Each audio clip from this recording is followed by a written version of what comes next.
Espíritu, alma, cuerpo y corazón. Capítulo 10. Experiencia y práctica, tercera parte. Disfruta una conciencia sin ofensa.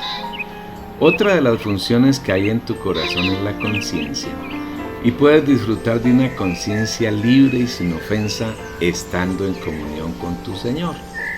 No hay nada más delicioso para un hijo de Dios que tener un vivir donde no hay ninguna acusación en su conciencia.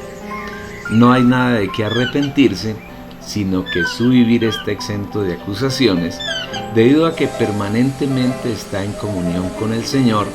Su palabra fluye en él como el agua de vida que lo purifica y limpia toda mancha que pueda producir alguna falta que haya llegado a cometer.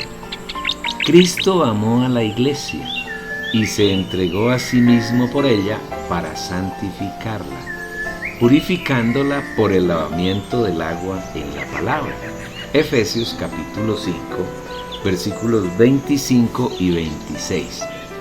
No debes olvidar que la comunión es un continuo fluir de todas las riquezas de Dios hacia tu corazón, y en la medida en que su palabra fluye en ti, ella se convierte en un caudaloso río que recorre todo tu corazón, y al fluir hace dos cosas preciosas.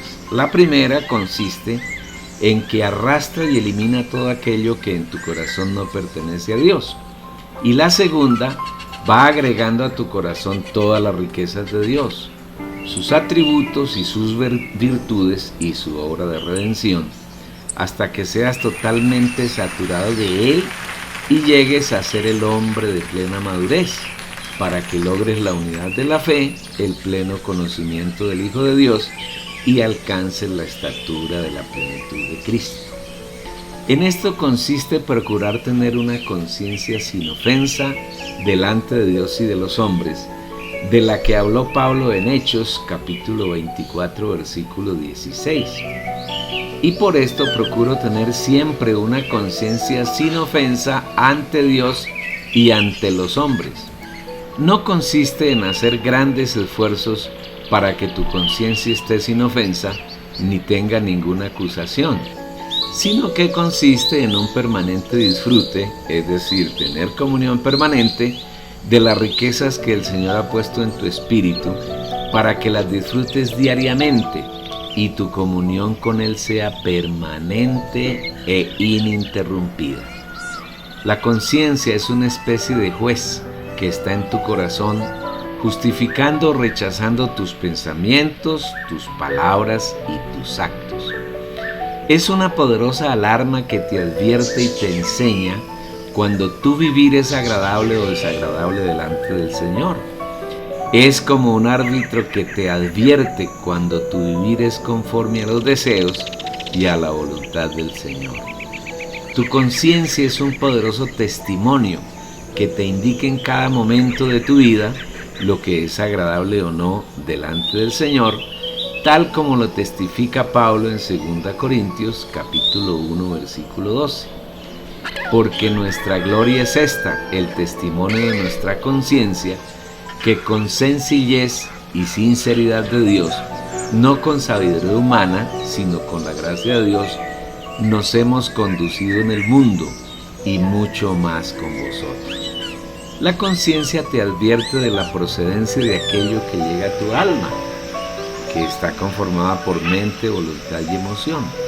Porque lo que llega a tu alma tiene uno de dos orígenes: o viene del exterior a través de tus sentidos, procedente generalmente de Satanás, o viene de tu espíritu, procedente siempre del Señor. Pero temo que, como la serpiente con su astucia engañó a Eva, vuestros sentidos sean de alguna manera extraviados de la sincera fidelidad a Cristo. Segunda a los Corintios capítulo 11 versículo 2. Tu alma, que es tu persona y tu personalidad, está permanentemente en una disyuntiva de ser alimentada o por Satanás a través de tus sentidos o por el Señor desde tu espíritu humano, y tu conciencia está alerta y te indica cuál es el origen de lo que comes espiritualmente. Digo, pues, Andad por el Espíritu, y así jamás satisfaréis los deseos de la carne, porque el deseo de la carne es contra el Espíritu, y el del Espíritu es contra la carne. Y estos se oponen entre sí, para que no hagáis lo que quisieres. Gálatas capítulo 5, versículos 16 al 17. En el pasaje anterior puedes ver la lucha permanente que hay entre la carne, la expresión de Satanás, y el Espíritu, la expresión de Dios. El Señor Espíritu quiere ganar tu alma, tu persona, y Satanás aspira a lo mismo, y tu conciencia es el excelente árbitro que indica de qué lado está tu alma. Si en tu conciencia no hay ninguna acusación, quiere decir que todo lo que recibes viene del Espíritu Santo, que está en tu espíritu. Quiere decir también que todos tus actos son hechos en la voluntad del Señor. Pero si no tienes paz, si estás desasosegado, si estás afanoso y angustiado, tu conciencia te está alertando de que tu alma en alguna situación, quizás pequeña o grande, se ha inclinado por el lado de Satanás. En ese caso, entras en la luz del Señor, confiesas tu falta, la sangre del Señor Jesús te limpia y tu conciencia se aquieta. Es entonces cuando logras una paz profunda, similar a un bebé cuando después de haber llorado profusamente, finalmente se queda dormido. Damos gracias al Señor por su inmensa sabiduría, al haber puesto en nuestro corazón esa función del Espíritu que se llama conciencia, y también porque hoy podemos conocer un poco más nuestra preciosa conciencia. La conciencia no solamente te guía a tener una vida que es agradable delante de Dios, sino que también regula tu relación con tu prójimo, especialmente tu conducta frente a tus hermanos en el Señor. Antes bien, renunciamos a lo oculto y vergonzoso, no andando con astucia, ni adulterando la palabra de Dios, sino por la manifestación de la verdad, recomendándonos a toda conciencia humana delante de Dios. Orad por nosotros, porque estamos convencidos de tener buena conciencia, deseando conducirnos honorablemente en todo. Segunda a los Corintios capítulo 4 versículo 2. Hebreos capítulo 13 versículo 18.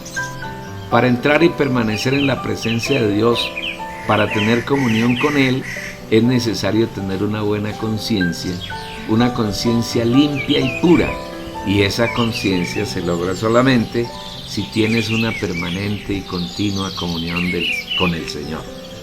Acerquémonos con corazón sincero, en plena certidumbre de fe, purificados los corazones de mala conciencia y lavados los cuerpos con agua pura.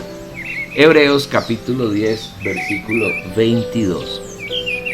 Las personas que están en el mundo y aquellos que militan en la religión cristiana, cualquiera que sea su manifestación, aquellos que se jactan de servir a Dios sin vivir en el Espíritu, han permitido que Satanás corrompa y cauterice su conciencia.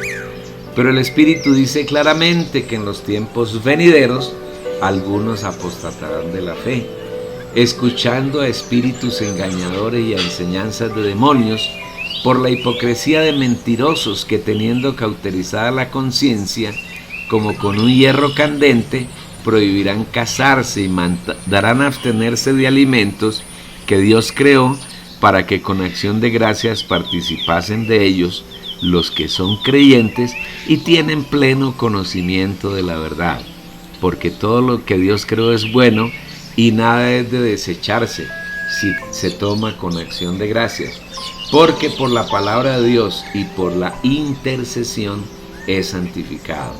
Primera Timoteo capítulo 4 versículos 1 al 5.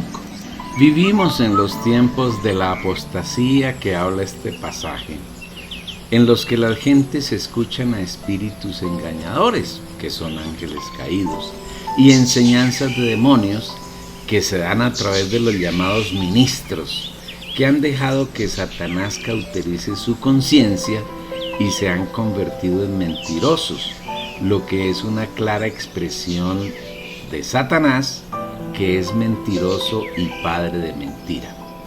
La cauterización de su conciencia es similar al hecho de quemar la piel de un animal o de un ser humano con un hierro calentado al rojo.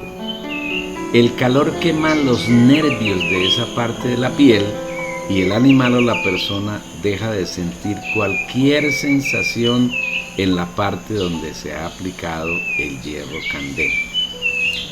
Debido a la cauterización de la conciencia de los católicos, ministros y feligreses, los ángeles caídos y los demonios enseñan al catolicismo romano que sus clérigos, curas, frailes y monjas no pueden casarse, sino que al ingresar a sus filas deben guardarse célibes y hacer un voto de castidad, voto que se convierte en lo contrario, y esa supuesta castidad se convierte en los pecados sexuales más atroces y aberrantes, llenando a esa, comillas, iglesia de ministros homosexuales, pederastas y practicantes de los más abyectos pecados, que tienen como centro prácticas sexuales que en este libro son innombrables.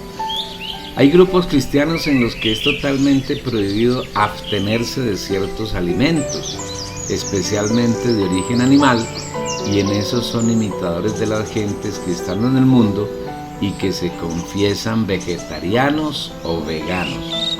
Todo esto es producto de una conciencia cauterizada. En el mismo catolicismo, en lo que llaman la cuaresma, durante un día a la semana prohíben comer carne. Sin embargo, se puede comer pescado o carne de aves, como si esos alimentos no fueran cárnicos. ¡Qué contradicción tan absurda!